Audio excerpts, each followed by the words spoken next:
Meech reached out, and I reached back at him, and we chopped it up. And it wasn't about no concert shit. Just when he first came home, he hit me. We chopped it up on FaceTime. Welcome home. Woo woo woo. We just chopped it up, and probably 2-3 weeks later, he hit me about the concert. Gave me a date on it. And gave my word. I'll be there. Right. It's supposed to be on Thursday, February 13th. Yeah. Big Meech's return to the streets was supposed to be a moment of celebration, a triumphant homecoming for one of the most infamous figures in hip-hop history. The industry had been waiting for this. Meech was back, and a star-studded concert was set to mark the occasion.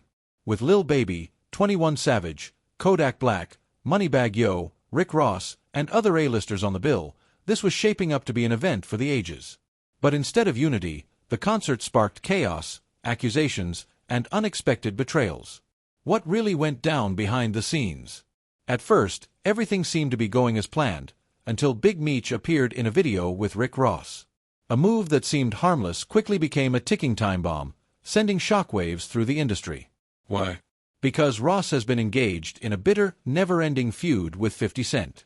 And if there's one thing about 50, it's that he doesn't let anything slide.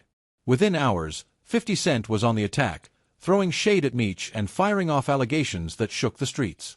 According to 50, Big Meech had broken the code. And along with the names I mentioned, there's also Rick Ross, Kodak Black, ESTG, Moneybagg Yo, Bossman D-Lo, T Grizzly, Babyface Ray, I Swear Vezo, Skilla Baby, Peasy, Payroll Giovanni, YTB Fat, Tay B, and Young Scooter. Pretty big lineup. I'm assuming that you were doing it for free? Yeah. And I'm assuming everyone else was doing it for free also. I'm pretty. I don't. I mean, yeah. You charge a nigga to come home from jail, you a slob. Man. Right. So you have this big concert with a bunch of big names. I mean, look, like Lil Baby and Kodak Black alone could fill up, a stadium pretty much. You know what I'm saying? And 21 Savage, I mean, he was on tour with Jake doing stadiums. So this was a very, very big concert. Now, the internet exploded with whispers of cooperation with federal authorities, linking Meech to an alleged third-party informant named Cuffy, a former Detroit kingpin. Suddenly, people were asking, did Meech really snitch? Had the leader of one of hip-hop's most notorious organizations flipped under pressure? 50 wasn't done yet. He threw another bombshell into the mix. Big Meech's life rights were allegedly owned by a civilian informant named Tammy Cohen. Tammy Cohen wasn't just a random name. She was reportedly the key to Meech's entire legacy. Allegedly, she controlled the rights to Big Meech's life story and had struck a deal with 50 Cent that eventually led to the creation of the BMF TV series. But here's where things got even darker. There were claims that Meech had been feeding Tammy information, and she, in turn, was leaking intel to the feds. 50 Cent wasted no time exploiting the situation, fueling speculation that Meech was now trapped in a web of secrets and betrayals. According to insiders, Meech wanted his life rights back, and this led to a falling out with Tammy. But instead of backing down, Tammy allegedly turned to 50, offering him inside information. In typical 50 fashion, he saw an opportunity and reportedly began working on a documentary exposing the truth. While the streets were buzzing about the drama between Meech and 50, another controversy was brewing, Lil Meech's financial situation.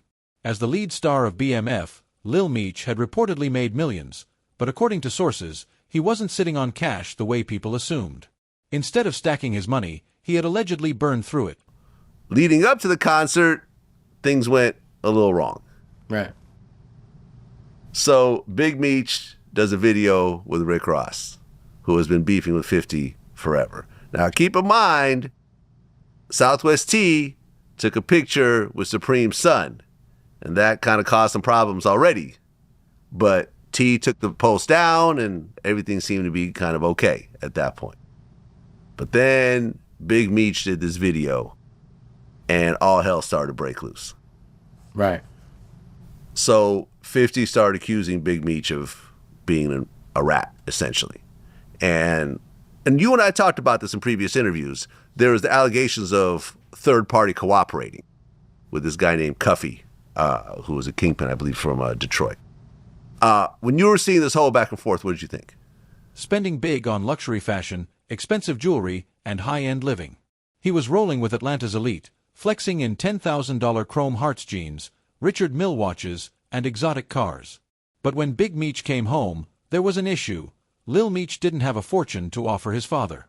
And when Lil Baby pulled up in a Lambo truck and left without dropping a dime, people started questioning, where was the loyalty? Was Big Meech expecting too much? Or was Lil Meech's spending habits proof that the new generation didn't hold the same street values? Just when it seemed like the drama couldn't get any wilder, 50 Cent dropped another bomb. Meech wasn't even allowed to attend his own concert. According to 50, Meech had a strict 6 p.m. curfew, which meant that he wouldn't even be able to step foot at the event that was supposed to celebrate his homecoming. If true, this meant one thing: the entire concert was nothing but an industry PR stunt. Instead of being about Meech's return, was this just a power play to boost certain names in the game? Meanwhile, Rick Ross, who had played a key role in amplifying the concert's promotion, found himself in a difficult position. I couldn't go on them because they arguing. I couldn't go on. Once I gave somebody my word, he ain't got no seal paperwork. I just couldn't bag out on dude, Once I give somebody my word, I gotta go on some factual shit, and it was. So I went down there. I was gonna perform. I went down there. I was gonna perform. I ain't know nothing till I got in the Louis store buying my outfit. Oh, you didn't see the whole back and forth with 50 and Meech and everything? No, I'm talking about when it was time for Oh, the okay. show. So right, because the concert was still gonna happen. I saw the back and forth with them. I saw the Got back it. and forth with them. Like before the concert. Like a couple days before the concert, I saw that. So I was like, I don't know. I'm gonna wait it out, But I ain't gonna bag out nobody because something going on with them. Right. So His long-standing rivalry with 50 Cent had already painted him as the opposition, and now that he was directly linked to Meech, he knew it was only a matter of time before he was dragged deeper into the drama. Ross had always played the long game in the rap industry, never fully engaging in direct conflicts but making sure to send his shots in subtle ways. However, this time, it seemed different. The moment Meech appeared in that video with him, the industry knew that lines had been drawn, and this wasn't just about hip-hop anymore. Tensions also began to rise among the artists who had pledged their performances at the concert. Kodak Black, known for his unpredictable and sometimes erratic behavior, reportedly started having second thoughts about attending. Sources close to him claimed that he was hesitant about aligning himself with Meech amid all the allegations flying around. It was a dangerous game, and the last thing Kodak wanted was to get caught up in a federal controversy. Meanwhile, 21 Savage, another name on the list, kept his distance from the growing drama. Unlike others, he wasn't one to be easily pulled into beefs, especially when they involved figures with deep-rooted connections in both the streets and the industry. Then there was Moneybagg Yo, who had built his reputation on loyalty and street credibility. He was set to perform at the event, but behind the scenes, whispers suggested that he was being advised to rethink his decision. Moneybagg had a lot to lose: endorsement deals, industry relationships, and a career that was steadily on the rise.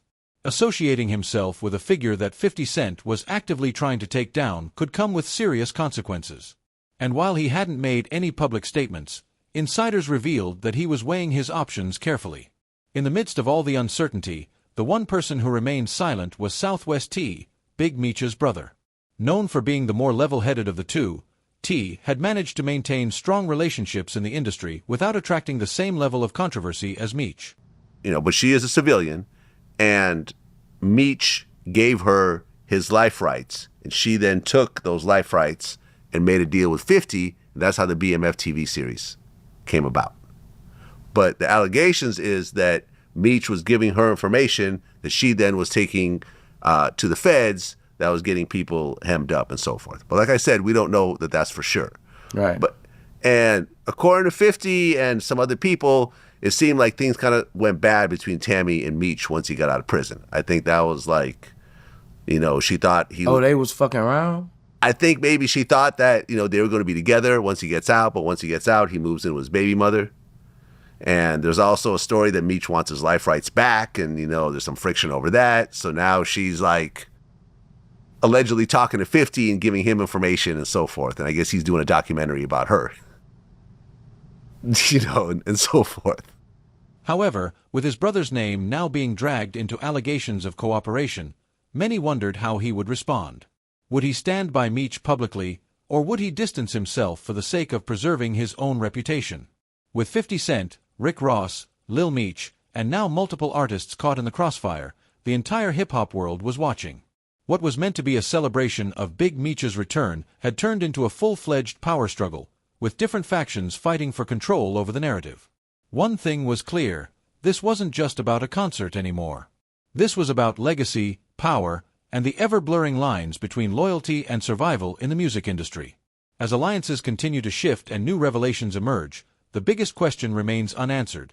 Will Big Meech reclaim his throne, or is he being pushed into a game where even he doesn't know the rules? The streets are talking, the industry is divided, and one thing is for sure: this is only the beginning. I mean, I heard, Cup supposed to be trying to get in touch with me. Oh, Talk Cuffy. to me. Yeah. Right. What's his I name? like to hear both people's side. That's what I like to hear, both people's side. Right. Well, Blue Da Vinci, who was part of BMF, that's actually who I was hanging out with mostly when BMF, brought me out to Atlanta. Okay. Me and him was always cool. He's mad at me because some people came on Vlad TV and accused him of, cooperating and so forth. Yeah. But my thing was like, I have nothing against you. There's, you're welcome to tell your side as well. Yeah. He actually had Cuffy like on the phone in a video and so forth, and he's kind of pushing that whole thing because the BMF dudes really kind of don't rock with him. Okay. So there's a bunch of friction over there. One of the things that 50 said, which was interesting though, when they were going, when he had the back and forth, was he said that Meech had a 6 p.m. curfew and he wasn't even going to be able to go to the concert. Did you know about that? Nah. Okay. That was a little weird. It's a Big Meech concert without Big Meech. I don't know. Right. Okay. So, and then there's the whole back and forth with his son and everything else like that. Now, one of the things, Tony Ayo was on my show yesterday, and we talked about it. He said that Lil Meech made like $4 million off doing BMF. But if you look at the text message, he was basically saying like, yo, fuck Rick Ross, but, he gave my dad some money and, he needed it until I get my next check from BMF, from the BMF TV series from the next season. 50's like, what next season? But what Tony was saying was that Lil Meech had essentially spent all his money that he had made this whole time. Bunch of pairs of Chrome Hearts jeans that are like 10,000 each, buying Richard Mille watches and hanging out in Atlanta with Gunna and all these dudes that are making millions of dollars, and he's trying to kind of keep up with them. So his dad gets out and he doesn't have $1 million to just give his dad. Yeah. So his dad is having to rely on other people. In fact, there's an interesting story that Tony Ayo said was that they were all hanging out at Big Meech's house. It was Meech, Lil Meech, 50, Uncle Murder, Tony Ayo, and Lil Baby had just been there, right? And Big Meech was like, yo, Lil Baby came through here, in the Lambo truck, and he didn't give me nothing.